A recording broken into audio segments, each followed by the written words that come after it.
The LBC Markets report the FTSE 100 has closed down 13 points at 74.16. The pound buys $1.29 and €1.17. LBC weather: rain clearing to just Wales and the southwest. The rest of England and Northern Ireland a cold and frosty night. The north of Scotland getting occasional showers, a low of -4. From Global's newsroom for LBC, I'm Holly Jones. This is LBC from Global, leading Britain's conversation. LBC's Election Call with Eddie Mair. Every Monday to Thursday at 6, this is where I shut up and you speak to the politicians. Tonight, Dame Margaret Beckett from Labour. She has held many ministerial roles, including Foreign Secretary under Tony Blair. She is the longest serving female Member of Parliament. 0345 6060 973. Text 84850. Tweet at LBC. We're live on LBC, of course, and you can watch all of Election Call on the LBC website, lbc.co.uk. You can also watch Election Call on Twitter, Facebook, YouTube, and by staring into your tea leaves. Your Election Call to Dame Margaret Beckett. Welcome to the programme. Thank you. We are ready to go. Paul in Enfield is first. Paul, what's your question?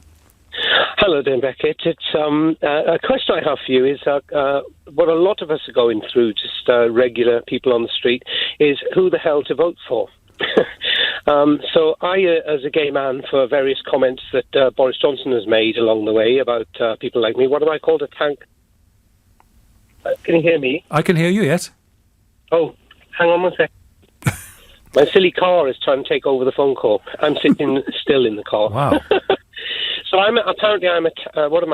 what's the phrase? A tank top bum boy? Is that right? That was what he said, yes. Yeah, so I'm not going to be voting Conservative for that and many other reasons.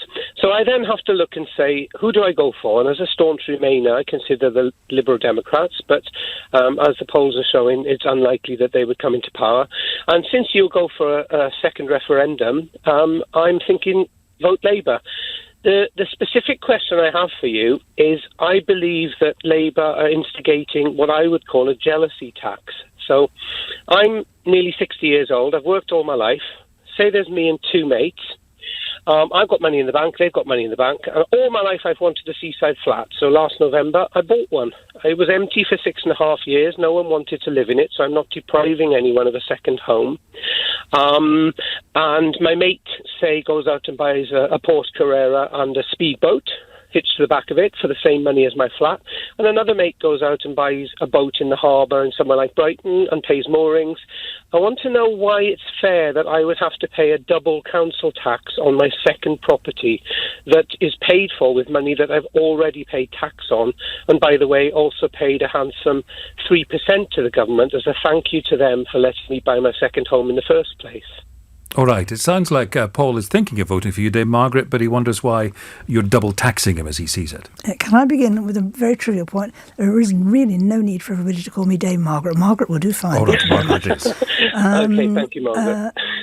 Paul, yeah, I take your point, and I can see that you feel that that's a bit unfair, especially, as you say, because you've worked for the money, you've paid tax on it already, and so on.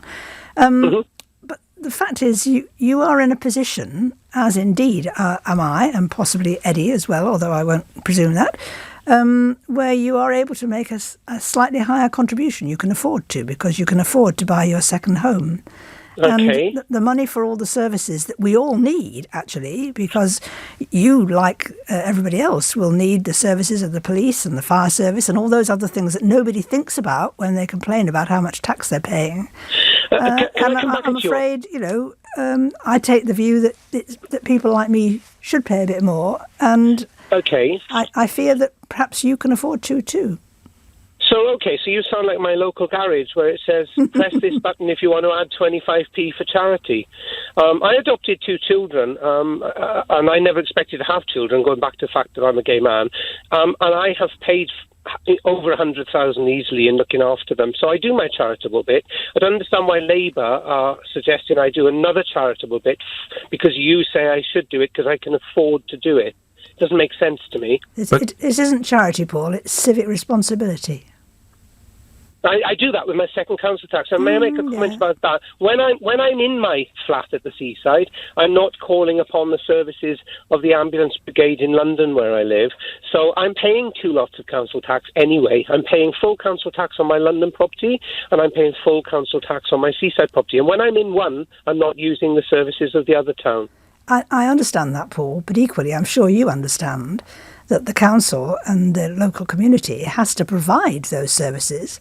There's a background cost to making those services available for when you want to go along and use them. So it's not that it's completely, that you're not having any sort of charge on the place when you're not there. Why don't you just tax anyone that you consider to be rich and just say, listen, mate, you've got plenty of money, so we're going to take a few grand out of your wages because you can afford civic responsibility to everybody else. Maybe some people would think that you're rich, Paul, not least because you've got a car that interrupts your phone calls. It is 5 years old, my car.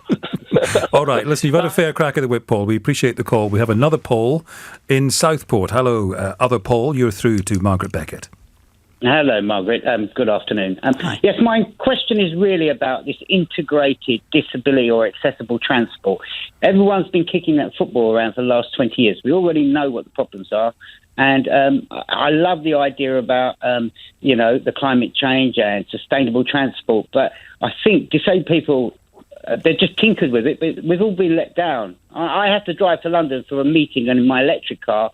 But I'd like to take the train. It would cut the journey by 3/4.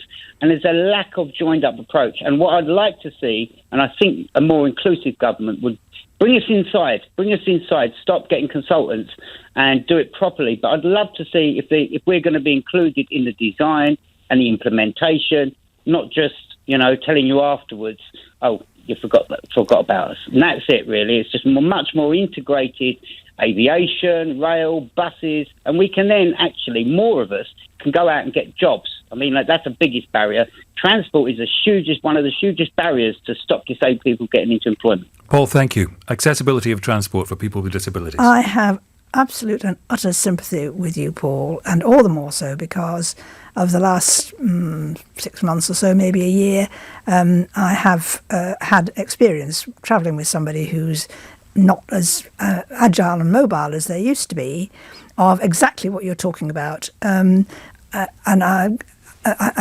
I'm very conscious of how these things are not always, as you quite rightly say, properly integrated and properly thought through. Our local station has been refurbished, redesigned. It's all very climate change friendly. It's all public transport oriented and so on. You can no longer take somebody with limited movement or any kind of disability to the front door of the station. No matter whether it's pouring with rain, you can no longer, take their suitcases right to the door and push them inside, because the person who planned all that very good access didn't think about what it means. And the number of times when you go somewhere and, yes, there's provision for the disabled, but actually, it's over there. And you have to get to Well, that's very much Paul's point, isn't it? He's heard warm words and sympathy for a long time, and he wants to know what Labour will do to put a more integrated, accessible transport system into practice. What we will do is to try to improve on what we've got now and to do precisely what you're saying, Paul, and to listen to people like you, because without the voices of people like you, and I'm very mindful you haven't raised this, but I'm very conscious of the fact that of late, without really much protest from the general mass of the public, who probably haven't even noticed it, lots of people with disabilities have lost out on benefits and on services that they used to get. Paul, thank you very much for the question. Chris is next in Oxford. Hello, Chris. You're through to Margaret Beckett. Fire away. Hi there. So I am a final year student. I don't like paying tuition fees, but it is what it is. I guess my question is, by my logic, abolishing of tuition fees means that less money is going to go to the universities. So in their attempts to try and maintain their profit, I'm going to see a more than proportional drop in the standard of my education. So less buildings being opened, less being paid to my lecturers who are already on strike. I guess I wondered if you could just walk me through the logic that Labour propose? Well, I should love the idea of paying no tuition fees. Yeah. I'm very conscious indeed of the fact that when the then government, the Conservative Lib Dem coalition, decided to shove up tuition fees so massively, and I accept, of course, that we introduced them on a much smaller scale, they also cut the university's income, and that's partly why fees went up so much. So that is something that over a period of time, I can't give you a promise about that. I'm not even on the front bench. But I can certainly tell you that, of course, we are very mindful of the fact that it will make a difference, but it's not going to happen all at once. Okay. And you talked about buildings and so on. It's right and proper that people should have the right kind of facilities and that they should be of a high standard, but not... I mean, there seems to be... the thing people focus on most is the standard of pay at the very top of the universities. I suspect that's not the only place where there is money being used that is perhaps not wholly necessary and should be looked at in the context of what's happening with the general level of lecturers and their pay and their pensions and so on. Chris, do you want to come back? This is a very good point. I guess it's something where I should just love the idea of not having to pay tuition fees, but equally I see that the investments being made in my future, it's up to me to pay for it, not the UK taxpayer. And I don't see it's fair that an investment in my future, which largely I'm going to be the main beneficiary of, should be put onto the UK taxpayer to fund and not get any money back for myself. You're making a different point now, Chris, which is about whether or not there should be tuition fees at all. And I can tell you, because I was involved at the time, that there was deep, deep reluctance on the part of the then Labour government to introduce tuition fees. And the only reason that we did it was because when we looked around the world at our competitor countries, most of them had at least 50% of the correct age group going to have a university standard education of some kind and some form. And the only way that we could see to actually bridge the gap between what Britain did then and what we thought would be needed to do that was to introduce some form of tuition fees. We didn't like doing it. And I think a lot of people would be very grateful to get rid of it, especially those who didn't have to pay them themselves. Chris, thank you very much for that. 0345 6060 973. It's your LBC election call to Margaret Beckett. Two texts with essentially the same question.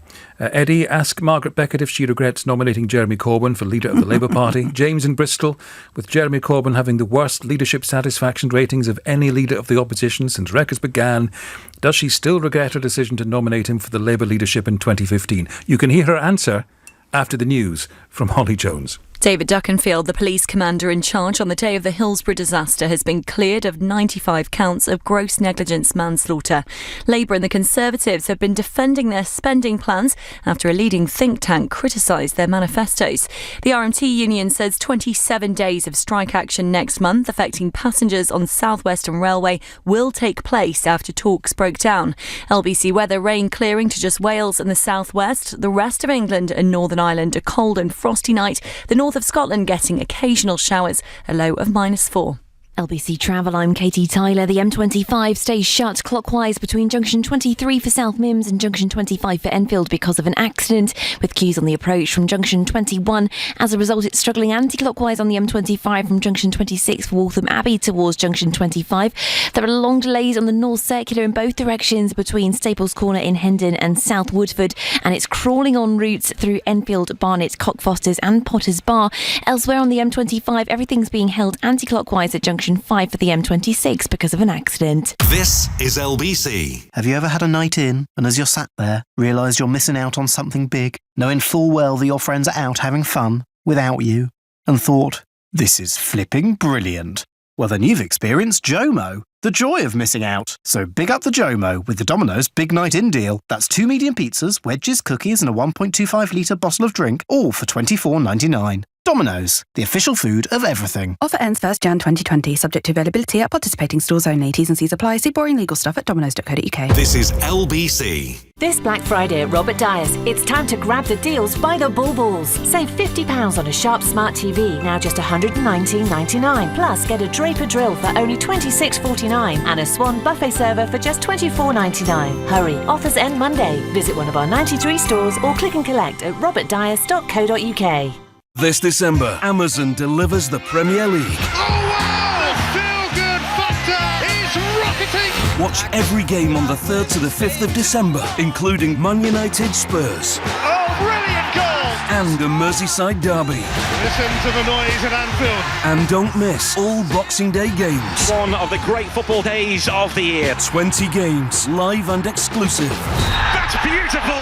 The Premier League this December, included with Amazon Prime. Sharing credit card details on scraps of loose paper.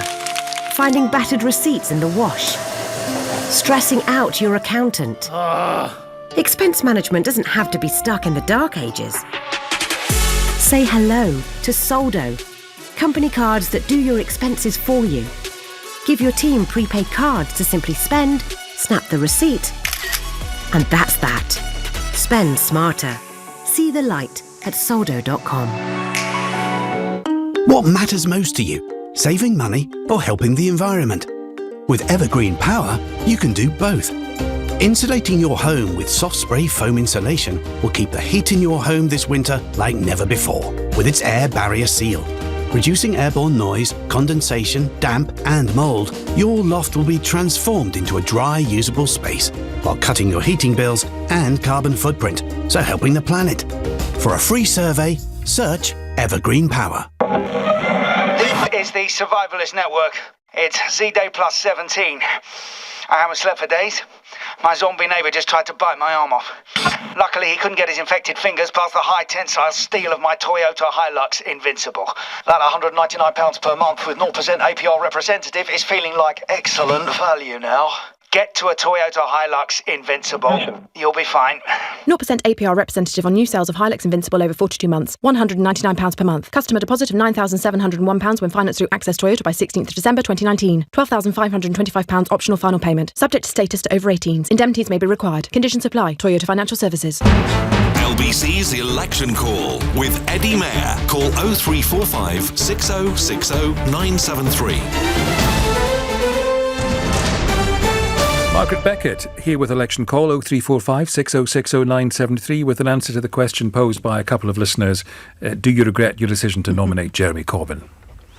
It is what it is. I did it. I've been called a moron for doing it. Fair enough.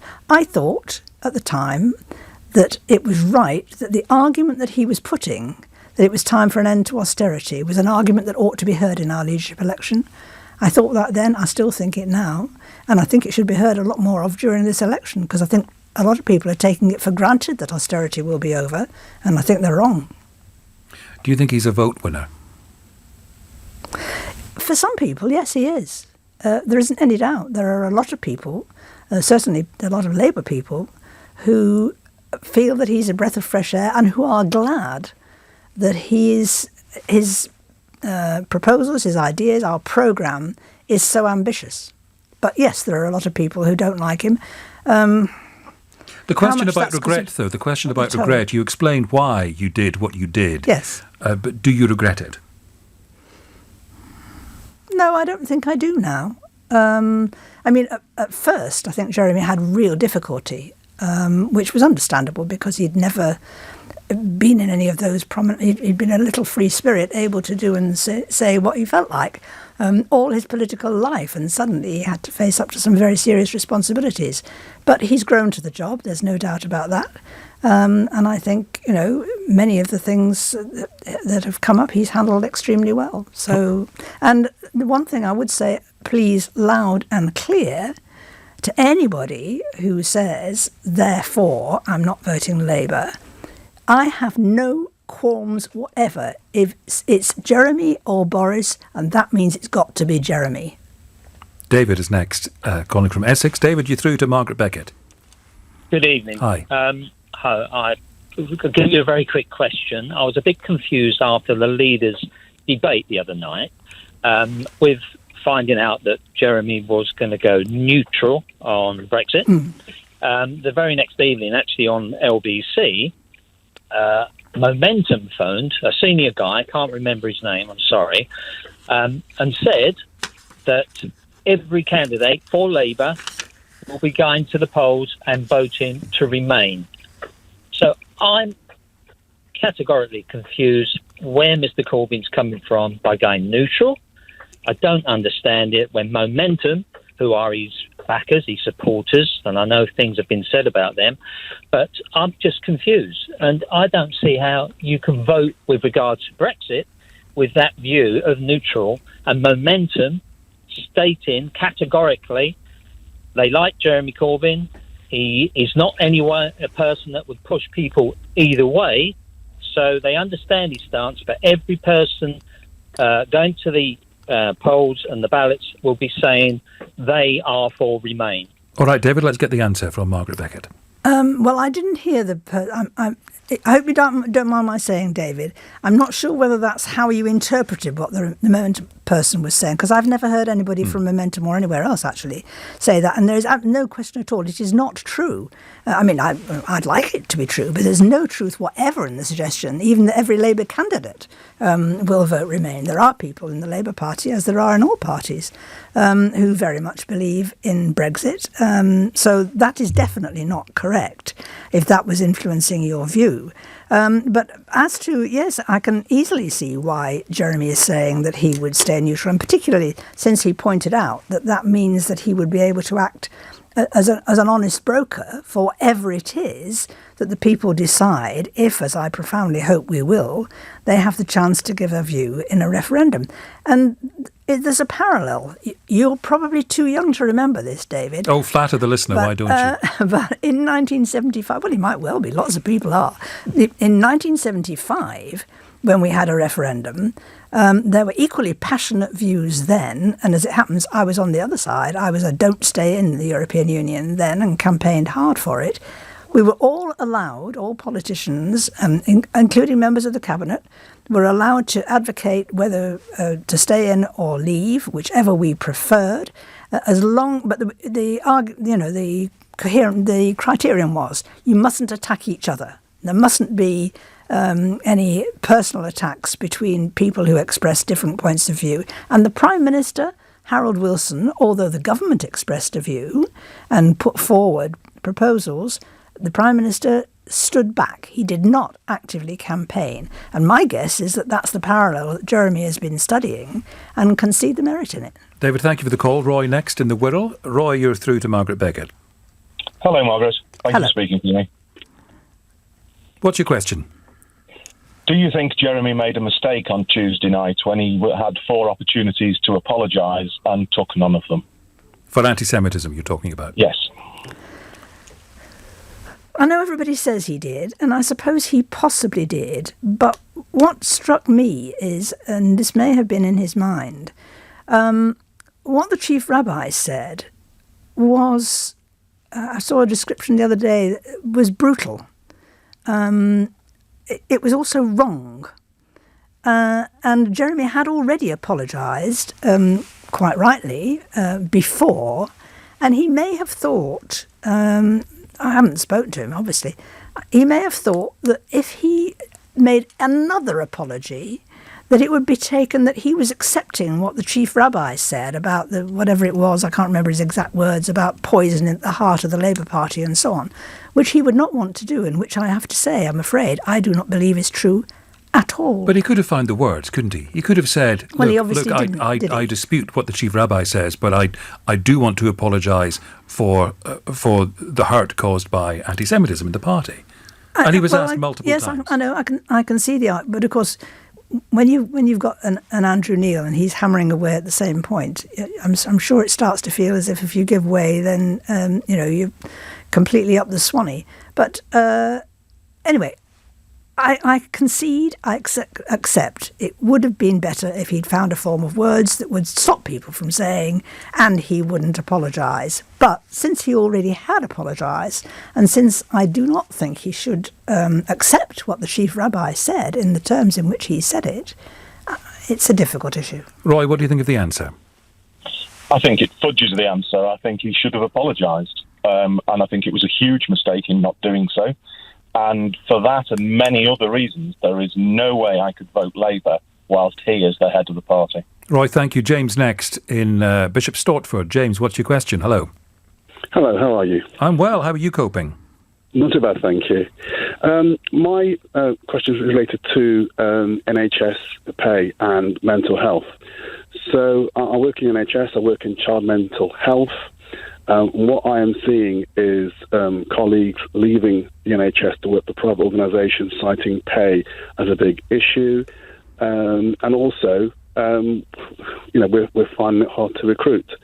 So I'm wondering what Labour do about that. I've read about the manifesto, but I didn't say anything about the recruitment of mental health professionals and nothing at all about pay. Well, I think you can't go into all the details of every subject, James, but yes, I mean, it's very clear that we are pledged to put far more funding into the health service, that we are very conscious indeed of the problems with mental health, and as you say, the problems of recruitment. And I think I'm right in recalling that we have said that there would be an increase in pay across the public sector, but including in the NHS, and I can't see any reason why that shouldn't apply to the people you're asking about. James? I'm not convinced by that. I appreciate you can't go into massive detail, but, the children are our next generation. They need sort of nurturance and guidance. We've got our back against the wall, and none of the parties, as far as I see, are supporting child mental health. So it's a big concern for me. Have you thought of leaving yourself, James, and going somewhere else? Yes, I have. Sad, very, very sad, because you can see the help. You can see so many factors such as food banks and cyberbullying and that. But I've got my own family as well. Okay, James, let me just say one more thing to you. If you look back at the last 10 years, then you know that the NHS has paid the price for Tory austerity. And if you look back at the years before that, you know that when there was a Labour government, I'm not saying that everything was great, but certainly things were a great deal better for the National Health Service as well as for other public services.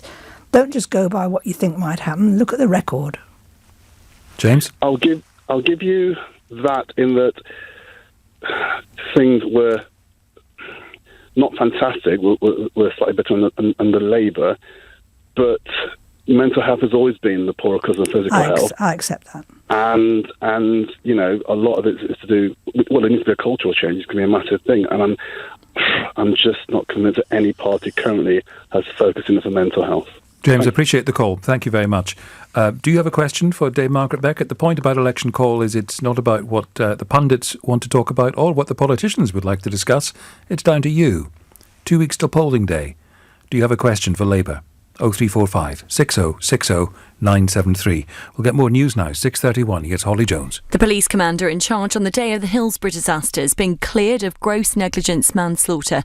David Duckenfield's trial over the deaths of 95 of the Liverpool fans who lost their lives due to the crush during the 1989 FA Cup semi-final lasted 6 weeks.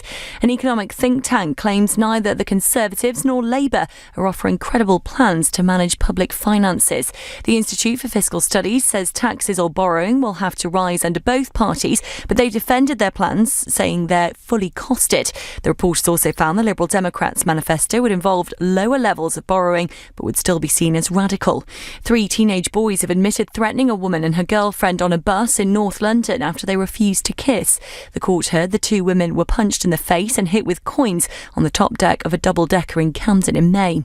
LBC weather, rain clearing to just Wales and the southwest. The rest of England and Northern Ireland a cold and frosty night. The north of Scotland getting occasional showers, a low of -4. This is LBC. LBC and Renault have been fact-checking the myths surrounding electric vehicles. In the new car buyer survey last year, we worked out that the average daily mileage of a commute was about 27 miles. So with new Renault Zoe, with a range of up to 245 miles, you could travel that all week, every week, and still have 100 miles left for the weekend. If you missed any of last week's interviews, head online to lbc.co.uk to catch up and for your chance to win a weekend retreat for 2 with the all-electric Renault Zoe and LBC. My name is Martin Bell. As a war correspondent, I reported from conflict zones around the world. I saw the devastating impact of conflict on servicemen and women, from coping with life-changing injuries to mental trauma. SAFA, the Armed Forces charity, has for 135 years supported them. Please leave a gift in your will to ensure that SAFA continues to be there for our Armed Forces family. Search SAFA Legacy to find out how your gift can help. Thank you. If your ideas challenge the status quo, if you have advised people you had no right advising, if you built companies and lost companies and built them again, if you've been called a pillock, a dreamer, an innovator and a genius, if you thrive in the 11th hour, if you have blown it and completely nailed it in the same day, prepare for your next departure. Do business right. Travel Virgin Atlantic. A credit limit of up to £1,500. What do you have to do to get it? Simple. Get online and check if you're eligible for an Ocean credit card in minutes without affecting your credit score.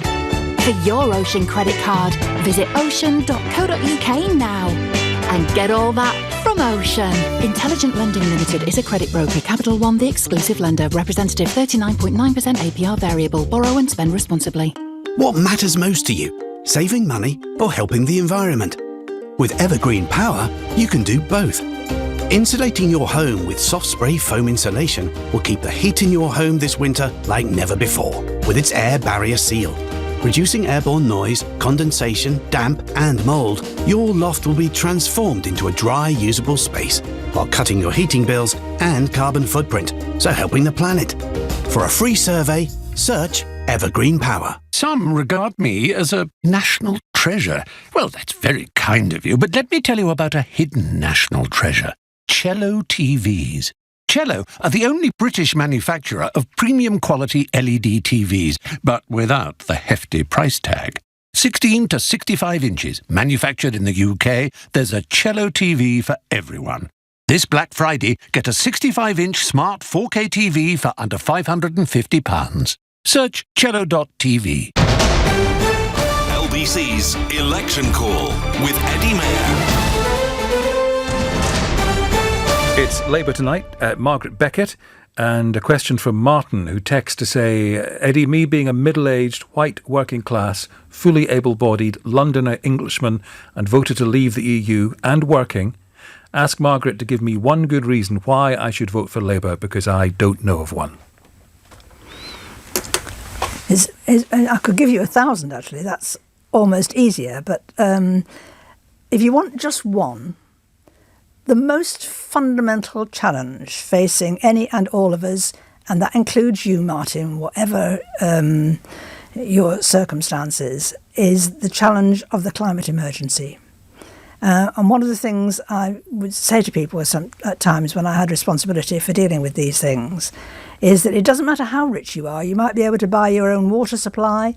You might be able to, shelter yourself behind bars so as to keep yourself away from civil unrest and so on. But you can't buy your own ozone layer. This is something we're all in together. And it's really, really important that the people who are going to be our government put it at the top and at the centre of what they're doing. And we are doing that. Thank you, Martin. You can text 84850, tweet at LBC or phone 0345 6060 973, which is what Ravi in New Malden has done. Ravi, hello. What's your question for Margaret Beckett? Yes, Eddie. Could I speak to Margaret? Right, I've got a question about nationalisation. Labour's manifesto doesn't give details of the cost of nationalisation. Thousands of billions of money is going to be spent on nationalisation. The reason given is that these companies are raking money off customers. So does it mean that the Labour can give a guarantee after nationalisation, my bills will be substantially reduced? First of all, Martin, I'm sorry, not Ravi. Martin, Ravi, sorry. I'm looking at my previous notes. Yes. First of all, Ravi, I think you'll find there are some details. You may not find them adequate. So can you tell me how much is going to cost in nationalising all these utilities? Well, there are two things. First of all, it's not as simple as just buying them. There's a process of exchanging them for exchanging shares for government bonds and so on. But there are some details of that in our financial proposals. But the thing that I think that you're overlooking is that part of what we're saying is that at the present time, a good deal of money that is made in those companies is going in profits into the private sector, into the hands of people who are investors. Well, that's what Ravi's asking about. He's saying, yes. if we're being ripped off now, can you guarantee him that his bills will fall once you've nationalised? I can't guarantee it'll be as simple and straightforward as that, because it may well be, in fact, I know in at least 2 of the cases it is, that there is a need for investment, which is not necessarily being made because money is going into profits rather than long-term investment. Now, in the long term, that will benefit you. Does it mean that in the short term your bills will immediately fall? I think if I did try and guarantee that to you, Ravi, you'd tell me you didn't believe me. When will my bills come down? That's what. After billing thousands of billions, what is the benefit for me?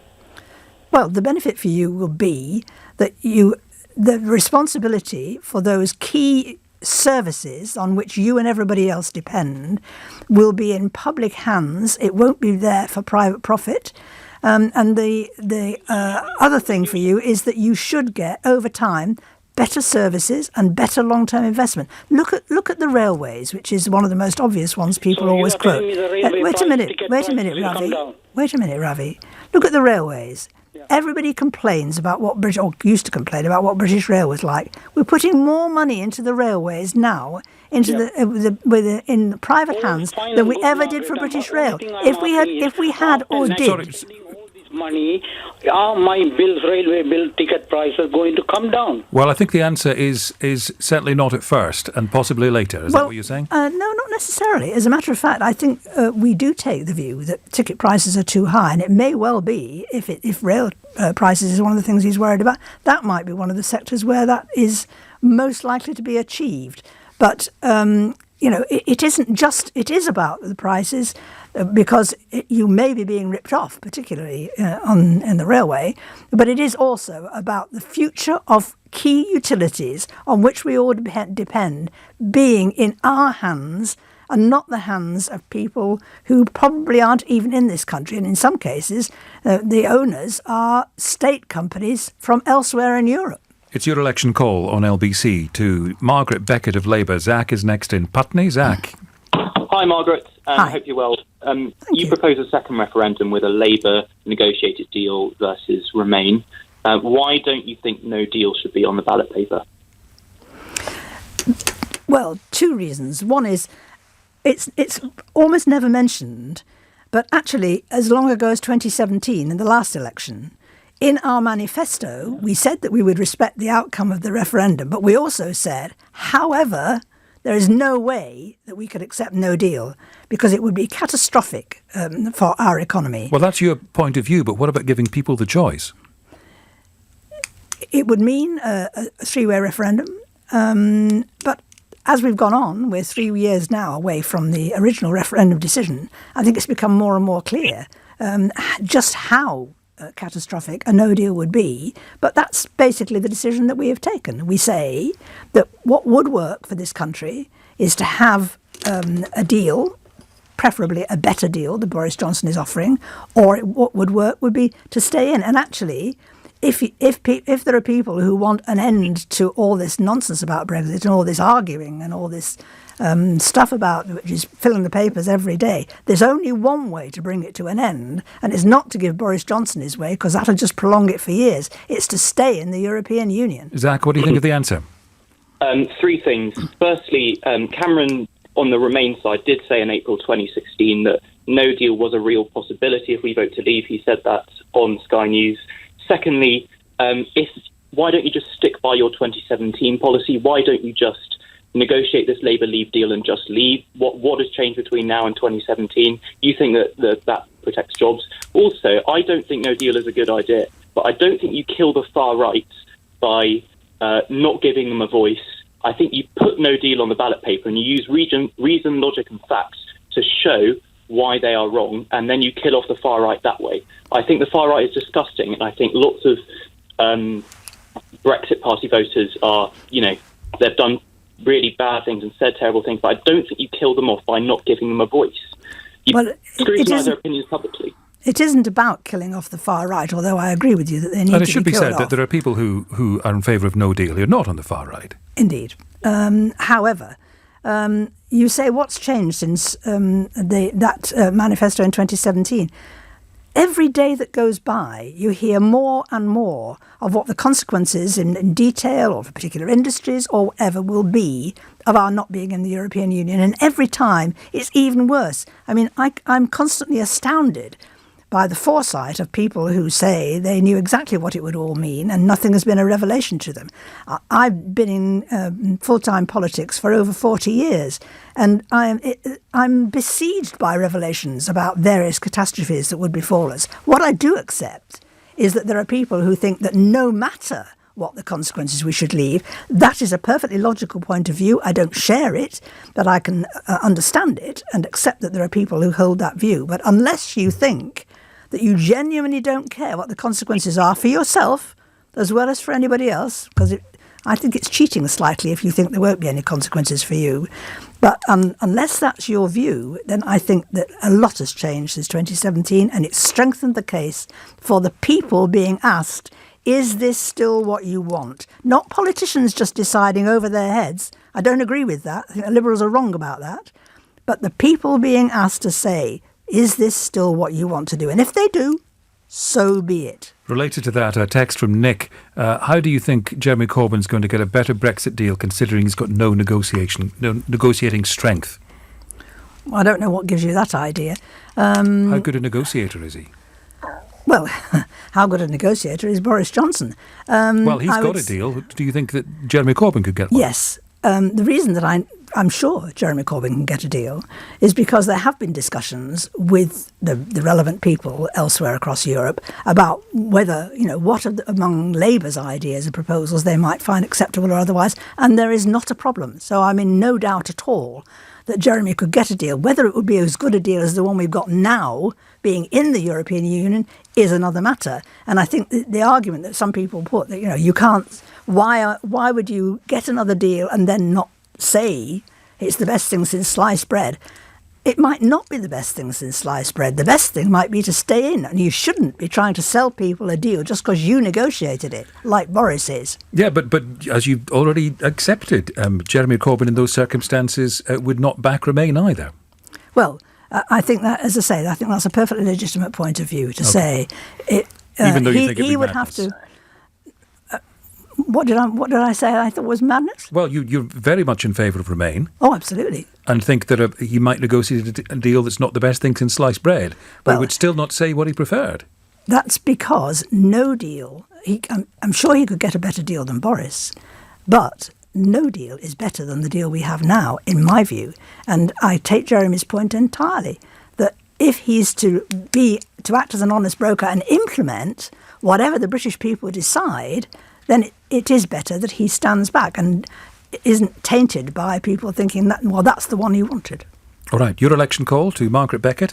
It's 646 0345 0345 6060 973. So many numbers. Here are the headlines now from Holly Jones. David Duckenfield, the man in charge of police operations during the Hillsborough disaster, has been cleared of gross negligence manslaughter. The Conservatives and Labour say their manifestos are fully costed after a leading think tank said they haven't set out credible spending plans. 27 days of strikes by workers on South Western Railway throughout next month will go ahead after talks collapsed. LBC weather, rain clearing to just Wales and the southwest. The rest of England and Northern Ireland, a cold and frosty night. The north of Scotland getting occasional showers, a low of -4. LBC Travel, I'm Katie Tyler. The M25 stays shut clockwise between junction 23 for South Mims and 25 for Enfield because of an accident, with queues on the approach from junction 21. As a result, it stop-start anti-clockwise past the scene. There are queues on the A1M southbound from junction 3 for St Albans towards junction 2 for Welham Green, and there are long delays on the North Circular Road in both directions between Staples Corner in Hendon and South Woodford. Elsewhere on the M25, it's struggling anti-clockwise approaching junction 5 for the M26 because of an accident. Coming up at 7 on LBC, Ian Dale. At 9, why have the Hillsborough families still not got justice, and do you think they ever will? And at 8, Housing Secretary Robert Jenrick joins me for an hour. Ian Dale on LBC. Each day you grab the keys, pop them in the ignition and off you go without a second thought. But what if the unpredictable happens and you wake up with something like a flat battery? You'd have been better off if someone had checked it all out, right? But that's going to cost you. What if the cost was nothing? Book a free checkup online and our experts will complete a 29-point visual check and top up vital fluids, no matter what make of vehicle you own. And we're so confident in our checks, we'll also give you 20% off your next service. How's that for peace of mind? Visit your local Vauxhall retailer and quote VX20. T's and C's apply. Fly Ryanair to Dublin this winter. Cosy up with some live music in one of Dublin's pubs. Check out the free museums or head to the coast for delicious seafood. Fly to Dublin from just $14.99 per person one way. Ryanair. More choice, low fares, great care. Limited availability. Booked by January the 8th, 2020 for travel by end of March 2020. For conditions, see ryanair.com. This December, Amazon delivers the Premier League. Watch every game on the 3rd to the 5th of December, including Man United Spurs. Oh, brilliant goal! And a Merseyside derby. Listen to the noise at Anfield. And don't miss all Boxing Day games. One of the great football days of the year. 20 games, live and exclusive. That's beautiful! The Premier League this December, included with Amazon Prime. Did you really get those trainers half price? Yep, nice, right? From Zalando. They have new deals every day for Cyber Week. This is an express service to a whole week of cyber deals, calling out footwear, sportswear, winter looks, designer styles and more. Cyber Week at Zalando. Save up to 70% on your favourite styles. Zalando. Free to be. Some regard me as a national treasure. Well, that's very kind of you, but let me tell you about a hidden national treasure. Cello TVs. Cello are the only British manufacturer of premium quality LED TVs, but without the hefty price tag. 16 to 65 inches, manufactured in the UK, there's a Cello TV for everyone. This Black Friday, get a 65-inch smart 4K TV for under £550. Search cello.tv. Esso customers, remember, you can collect Nectar points on fuel, in the shop, and when you use the Esso app. Ahoy there, Captain Rubberlegs. Pump number 5, gentlemen in waders. Since you haven't caught any fish, how about catching a train? You've got enough Nectar points now and you've been angling for a reason to get away. You can even take a net. Sorry, I couldn't help myself. Earn on the things you need, spend on the things you want. Esso Nectar, helping fuel your everyday. Available at participating Esso sites. For more information, visit esso.co.uk. Your old car, your loyal friend, so many memories. It's impossible to leave their side. Until now, get £5,000 off a selected brand new Citroën when you trade in your old car. Alors, out with the old, in with the new. Hello Citroën, hello comfort. The Citroën Swappage. Trade in your old car for a brand new Citroën, including the award-winning SUV range. Citroën. Discount on OTR price of selected Citroens excluding C1. Registered by the 31st of December when trading in a qualifying vehicle. Not in conjunction with other offers. Search Citroen Swappage for full T's and C's. LBC's Election Call with Eddie Mair. Text 84850. Margaret Beckett, Dame Margaret Beckett here for Labour until 7 o'clock. Gwyneth is next in Wigan. Gwyneth, you're through. Hello. Hello, Eddie. Hello, Margaret. First of all, before my question, I'd like to pull you up on something you just said. You mentioned killing the far right. Now, aren't politicians supposed to be moderating their language?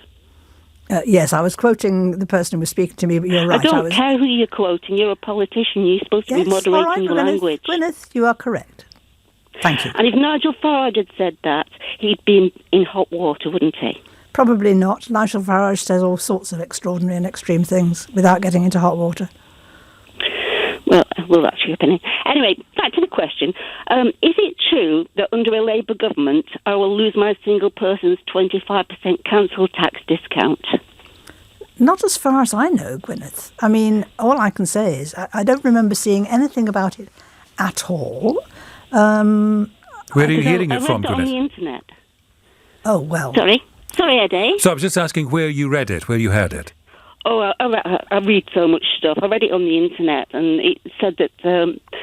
They were saying that certain people would lose part of the pensions. There'd be tax on the pensions, and it was saying that single people would lose the 25% council tax discount. I think somebody's making it up, Gwyneth.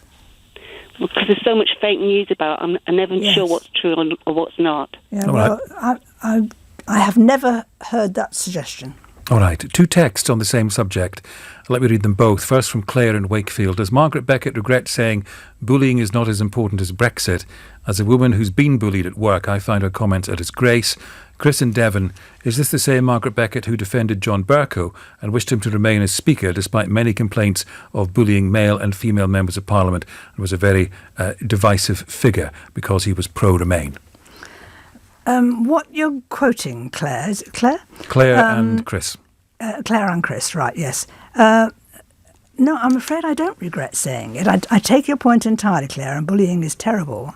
But what I was being asked was, should we get rid of John Bercow forthwith at that time as the Speaker because there were allegations of bullying? And what I said was that bullying could and should be stopped, and the steps that are necessary could be taken without getting rid of John Bercow at that point in time. Entirely because of his position on Brexit, though? No, because, well, it depends on what you mean by that.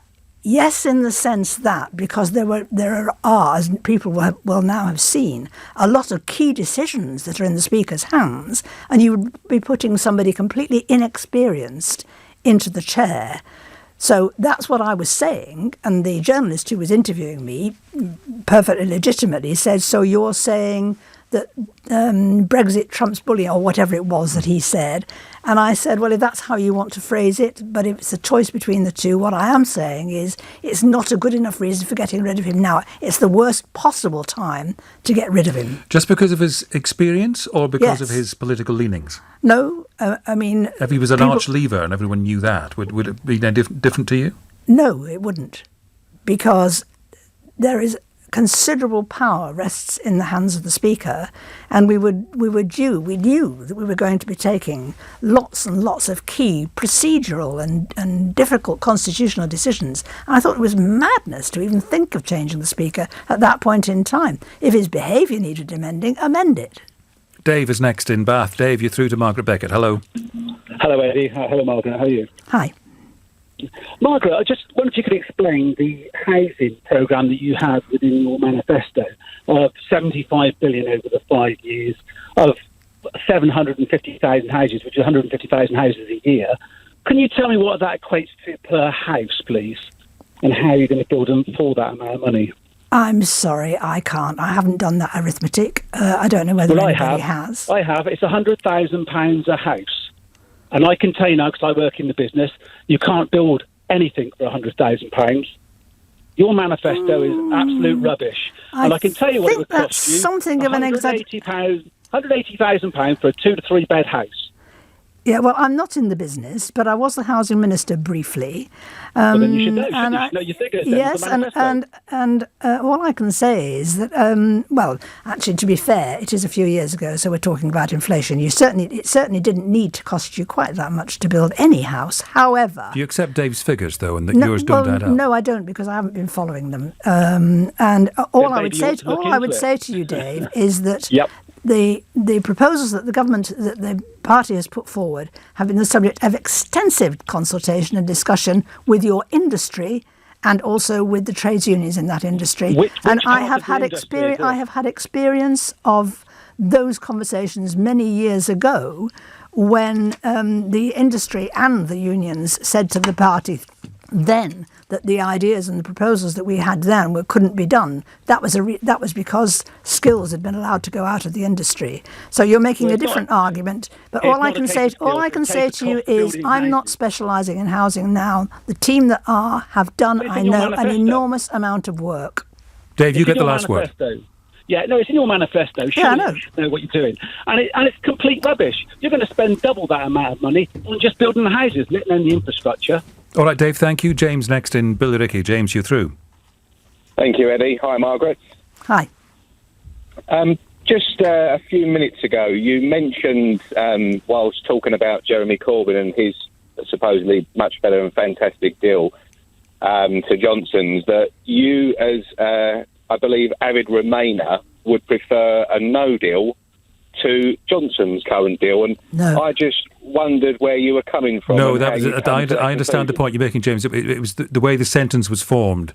You didn't say no deal was better. No. To my... Well, you did say the words, but that's not what you meant. You would prefer a no deal, is that what you meant? No. A no deal would be absolutely catastrophic.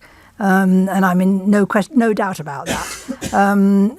What is the best option for this country, the best deal that there is the deal that we've already got and are planning to throw away. Andrew, very briefly, what's your question?